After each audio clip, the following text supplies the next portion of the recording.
You know what? Despite the tough times that we're in, I'm a little bit optimistic. Wall Street is very important. And that might sound Wall Street accountable.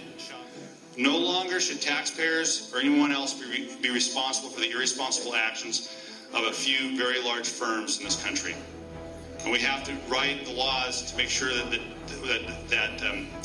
principle is embodied so that it does not happen again. Ensure that we pass a bill, a law that keeps Wall Street accountable. To ensure that we pass a bill, a law that keeps Wall Street accountable. You know, the way I put it is if a Wall Street firm or a hedge fund manager or a big, what we have now is a too big to fail institution, if they want to drive themselves off a cliff, I say let them.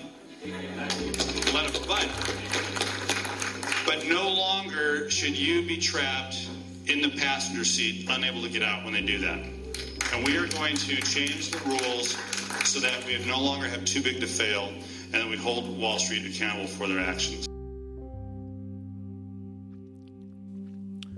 Those are tough-sounding words coming from Rick Larsen as he addressed people attending a kickoff event of the last congressional campaign. But as we have seen before, Rick Larsen's words are hollow. He says exactly what we would want him to say, that Wall Street must be held accountable for literally destroying the economy, that laws must be enacted to prevent Wall Street from gambling at the taxpayer expense, and that if they want to gamble with their own money, they should not expect another bailout from the American people. But last week, Larsen and 69 other Democratic members of Congress joined with the Republicans to strip language from the Dodd-Frank Act, language meant to prevent the high-risk gambling with taxpayer money Wall Street is known for. Exactly the language Larsen said we needed put into law. When push came to shove, Rick Larsen took a knee, repealing language that once again allowed Wall Street to gamble with our federally insured deposits. If they win, they keep the money. If they lose, we bail them out. Again.